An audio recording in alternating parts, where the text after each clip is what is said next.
अनुबंधित चिकित्सा कर्मी लगातार लगभग 1 महीने से बैठे हुए हैं हड़ताल पर, धरने पर, और अनशन का आज 22वां दिन है। 29वां दिन हड़ताल का और अनशन का 22वां दिन। हालत तो बिगड़ ही गई है, लेकिन सरकार पर अब तक कोई फर्क नहीं पड़ा। और सारे के सारे एक बार फिर आपको दिखा दें हालत क्या है। हड़ताल और अनशन, सरकार पर फर्क नहीं। अभी यहाँ पर हमने देखा जोश भरा जा रहा था जो यहाँ आंदोलन पर बैठे हैं। आइए बात करते हैं। अभी जो स्थिति चल रही है, लगभग 1 महीना हो गया है हड़ताल का और आज 22वां दिन है अनशन का। अभी तक सरकार पर कोई फर्क पड़ता नहीं दिख रहा है। क्या कहेंगे आप? नहीं, ऐसी बात नहीं है कि सरकार पर फर्क नहीं पड़ रहा है। सरकार बहुत संवेदनशील है। सरकार समझ रही है कि जो लोग स्वास्थ्य विभाग के जो एएनएम जीएनएम है, पारा कर्मी हैं, वो आंदोलन कर रहे हैं और इनकी मांग है कि हमको नियमित करे, समान काम का समान वेतन, और हमको पूरी तरह से सम्मान, पूरा हक और अधिकार मिलना चाहिए। ये मांग हमको लगता है कि पूरी तरह से जायज है, इसलिए कि कोई 17 साल से है, कोई 15 साल से है, कोई 10 साल से है, कोई 12 साल से है। इनकी मांगे जायज है और इनको नियमित किया जाना चाहिए। इनको समान काम का समान वेतन मिलना चाहिए और इनको सम्मान मिलना चाहिए। ये कहीं से नहीं लगता मुझे कि ये गलत है। सरकार संवेदनशील है। माननीय मैं युवा मुख्यमंत्री, माननीय मैं युवा स्वास्थ्य मंत्री और परम आदरणीय अपने स्वास्थ्य सचिव से ये मांग करना चाहता हूँ कि आप अपने परिवार के इस अंग को, परिवार के सदस्य को, परिवार के बच्चों को, परिवार के जितने भी जो आपका महकमा है, इनको आप गले लगाइए, इनकी मांगों को तुरंत पूरा कीजिए। बहुत हुआ, अब महीना भर पूरा हो गया है इस आमरण अनशन से, इस धरना से। अब इसको तुरंत समाप्त करा करके इनकी मांगों को यथाशीघ्र पूरा कीजिए और इनको अधिकार देने का काम करें। सरकार अगर संवेदनशील है, फिर भी महीना भर लग गया और 3 हफ्ते से अधिक 22 दिन हो गए, लोग सांसों के लिए लड़ रहे हैं अनशन करते हुए। तो ऐसे में सरकार की संवेदना गई कहाँ? देखिए, मैं ऐसा कहना चाह रहा हूं कि आंदोलन करना हमारा हक है। आंदोलन करने में तो बहुत कुर्बानियां देनी पड़ती है। आंदोलन देने के लिए बहुत कलेजा चाहिए, बहुत हिम्मत चाहिए। लेकिन मैं इस सरकार से ये नहीं कहूँगा कि आप नकारात्मक हैं या आप गलत हैं या आप हमको पूछ नहीं रहे हैं। हम आपके परिवार के सदस्य हैं। हमको दर्द होगा तो हम आपसे फरियाद करेंगे, आपसे गुहार लगाएंगे, आपसे विनती करेंगे, आपसे प्रार्थना करेंगे।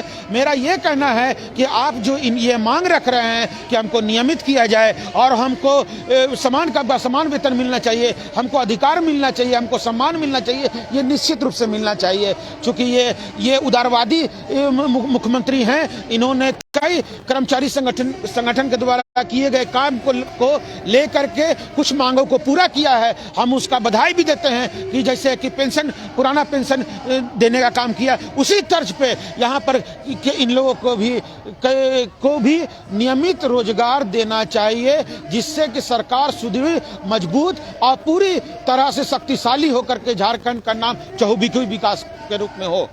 यदि मुखिया की बात करें, घर में कोई सदस्य किसी गलत मांग पर भी अगर एक दिन मुंह फुला ले और खाना ना खाए, तो परिवार का मुखिया उससे बात करता है, उसको समझाने की कोशिश करता है। तो यहाँ पर और वहाँ संवेदना दिखती है। यहाँ पर 22 दिन हो गए, लेकिन अभी इस परिवार के मुखिया यानी मुख्यमंत्री की ओर से या स्वास्थ्य मंत्री की ओर से कोई वार्ता की पहल तक नहीं दिखी है। देखिए, हमारा काम है आंदोलन करना। ये पारा कर्मी जो एएनएम जीएनएम है, एनआरएचएम के जो पारा स्वास्थ्य कर्मी हैं, ये कुछ सोच के समझ के ही इस धरना को बैठे हैं।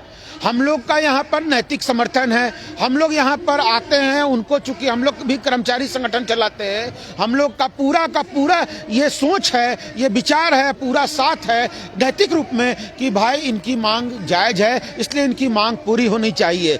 लेकिन एक मैं शेर कहूँगा कि कुछ तो मजबूरियाँ रही होंगी, वरना यूं तो कोई बेवफा नहीं होता। सरकार जो हुआ सो हुआ, उसको समाप्त कीजिए। महीना भर हो गया है, अब तो गले लगाइए और अपने इस बच्चे का का, अपने परिवार का, अपने सदस्यों का आप सम्मान कीजिए और इनकी मांग को पूरा कीजिए। मैं इतना ही बात कहूँगा और एक बात और कहूँगा कि ये जो लोग हैं, ये लोग कल भी आपके लिए जी रहे थे, झारखंड के लिए जी रहे थे, ये कल भी आपके लिए जिएंगे और कल भी आप ही के लिए मरेंगे। ये लोग पूरी तरह से 60 साल की सेवा देना चाहते हैं और झारखंड को खुशहाल बनना चाहते हैं, झारखंड का पूर्ण रूपेण स्वस्थ रखना चाहते हैं और झारखंड में खुशहाली लाना चाहते हैं। इसलिए मेरा हेमंत सोरेन जी से, माननीय स्वास्थ्य मंत्री जी से, माननीय स्वास्थ्य सचिव से पुरजोर प्रार्थना है कि इन पर ध्यान दें, इन पर तुरंत से तुरंत आमरण अनशन को समाप्त कराएं और इनकी मांगों को पूरा करें। कहीं ऐसा तो नहीं होगा कि सरकार के अंदर जब संवेदना जागे और सरकार वार्ता के लिए आए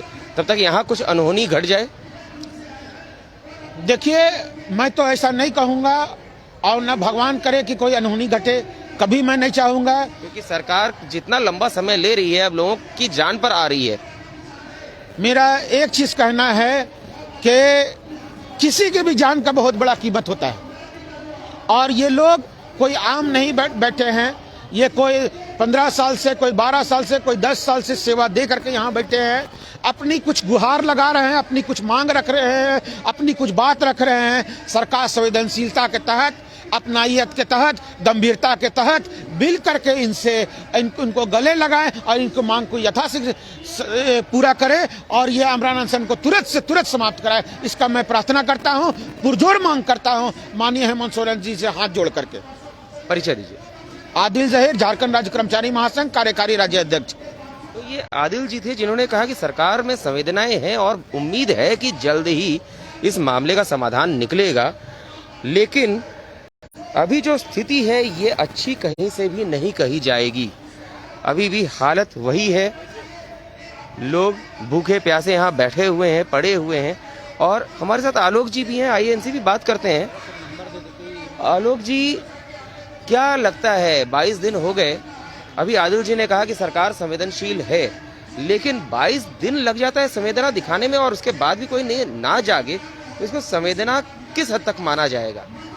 काफ़ी लेट हो गया है, सरकार को अविलंब पहल करना चाहिए था और हम सभी काफ़ी अंदर से भय हम लोग का व्याप्त है कि इस परिस्थिति में जो हमारी उचित मांग को लेकर के हमारे अनशनकारी बहन और भाई बैठे हुए हैं, इतने दिनों से इनकी स्थिति दिन प्रतिदिन गंभीर होती जा रही है और हमारे बहुत सारे बहन और रिम्स में और सदर अस्पताल में, किसी को तो एयर एम्बुलेंस से यहाँ तक कि दिल्ली तक भेजना पड़ा था। जी, शिवरानी एक बहन थी, शिवरानी कुमारी बहन जो हैं अनशनकारी बहन, उनको 15 दिन हो गया वहाँ गए हुए दिल्ली, तो उनका भी ट्रीटमेंट है, पता नहीं अभी तक स्थिति गंभीर है। और कल रात में भी एक बहन जो है हमारे, जी को भी भेजना पड़ा। ममता कुमारी जो बहन है, शाम में रात में साहिबगंज से थी, वो एक सोए इतना बीपी डाउन हो गया कि वो अचेत पड़ गई और हम लोग को लगा कि हो सकता है कि ये लगता है कि हम लोग काफ़ी बड़ा चीज़ गवा देंगे। हम लोग काफ़ी आनंद फानन में एम्बुलेंस को बुलाते हुए और ऑक्सीजन लगाए किसी प्रकार से सदर अस्पताल में ले गए हैं, तो हम सभी काफ़ी डरे समय भी हैं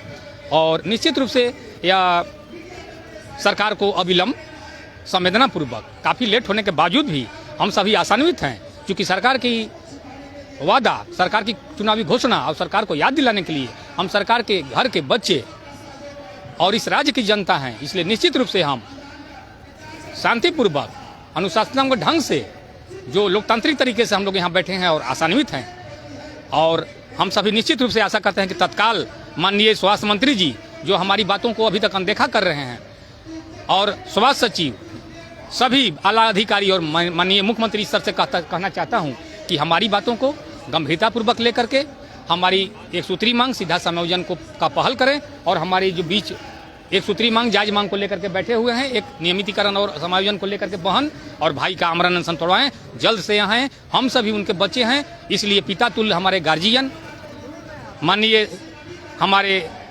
मुख्यमंत्री जी से अनुरोध करेंगे, निवेदन करेंगे, गुजारिश करेंगे और हाथ जोड़कर प्रार्थना करेंगे कि आप हमारे बीच आइए और अपने बच्चों का हालचाल जानिए। ये बच्चे स्वास्थ्य की व्यवस्था को संभालने वाले हैं, आप ही के राज्य के हैं, आपके बच्चे हैं और हम सभी अगर अपनी मांगों को लेकर के जाएंगे तो आपकी जनता जो स्वास्थ्य व्यवस्था से वंचित है, करा रही है, अगर हम ठीक होंगे तो आपकी जनता भी आगे अच्छा रहेगा और इस राज्य का स्वास्थ्य के क्षेत्र में चहुमुखी विकास होगा। भारत देश सभी राज्यों में अग्रणी देशों में खड़ा रहेगा। हम सब प्रण करते हैं, निश्चित रूप से मैं वादा करता हूं कि हम सभी झारखंड राज्य को स्वास्थ्य के क्षेत्र में झारखंड की योजनाओं को अमली जामा पहनाएंगे। हम सभी का सीधा नियमितीकरण हो। इसी मैं बात के साथ माननीय मुख्यमंत्री जी से यह सादर अनुरोध करता हूं, निवेदन करता हूं। तो ये आलोक जी ने कहा कि इन्हें भी उम्मीद है कि सरकार संवेदना दिखाएगी और कदम उठाएगी। संतोष जी हैं लैब टेक्नीशियन ना, क्या लगता है 22 दिन हो चुके हैं, सरकार की संवेदना कब जागेगी? लोगों की अनशन को तोड़वाने के लिए पहल कब होगी? मांगों पर विचार कब होगा?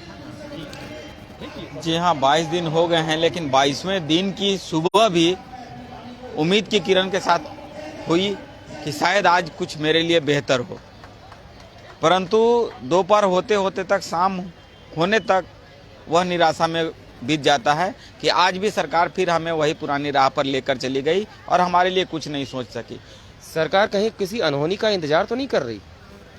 अब सरकार की मंशा देखने से तो यही लगता है, लेकिन हम जो भी अनुबंध कर्मी अभी भी टूटे नहीं हैं और न टूटेंगे। अपने हक की आवाज के लिए लड़े हैं और लड़ेंगे, क्योंकि आंदोलन हमारी मजबूरी है, उद्देश्य नहीं। हमारा उद्देश्य है समाज सेवा करना। समाज के क्षेत्र में सेवा करते करते हमने अपने जीवन का अभिन्न जो महत्वपूर्ण क्षण होता है 16 साल, किसी भी जीवन का जो पहला सुनहरा समय होता है, हमने दे दिया है। फिर भी अभी भी हम प्रयास करेंगे कि सरकार जल्द से जल्द हमारी मांगों पर विचार करे और हम अपने सेवा के क्षेत्र में पुनः वापस जाएं। आंदोलन हमारी मजबूरी है, इसलिए हम आज सड़क पर हैं। आज 29वां दिन है। लगभग 1 महीना पहले आप ही लोग जनता के स्वास्थ्य के लिए अस्पतालों में थे। आज खुद आप में से कई लोग स्वास्थ्य की जंग लड़ने में लगे हैं। क्या सरकार को दिखाई नहीं दे रहा? 22 दिन से अगर आंखें बंद हैं तो क्या कहेंगे हेमंत जी से, क्या कहेंगे बन्ना गुप्ता जी से? सरकार की आंखें बंद है, किस कारण से बंद है, उनकी सोच क्या है, ये तो हम नहीं जानते हैं, लेकिन हम अभी भी आशान्वित हैं कि सरकार हमारी मांग सुनेगी और जरूर सुनेगी। हम सबों को नियमितीकरण का तोहफा मिलेगा, इसीलिए हम सब सड़क पर डटे हुए हैं। पता नहीं सरकार किस अनहोनी की आशंका कर रही है, कब तक करते रहेगी। आज लगभग दिखाया जा रहा है कि हमारा काम पूरी तरह से चल रहा है, लेकिन श्रीमान वो काम कौन कर रहा है जब राज्य के 100% कर्मचारियों में से 70% कर्मचारी सड़क पर हैं? किस तरह से आप अपना काम चला रहे हैं, क्या कर रहे हैं, हमारे समझ से परे है। तो ये संतोष जी ने भी सवाल यही उठाया कि अगर सरकार कहती भी है कि काम चल रहा है तो आखिर चल कैसे रहा है? जनता के जीवन के साथ भी खिलवाड़ क्यों हो रहा है? ये बहुत ही गंभीर विषय है, गंभीर प्रश्न है। और यहाँ पर इन्हीं प्रश्नों के साथ स्वास्थ्य कर्मी यहाँ बैठे हुए हैं, सरकार से सवाल उठाते हुए कि आखिर कब जागेगी सरकार, कब जागेंगे स्वास्थ्य मंत्री, कब जागेंगे मुख्यमंत्री?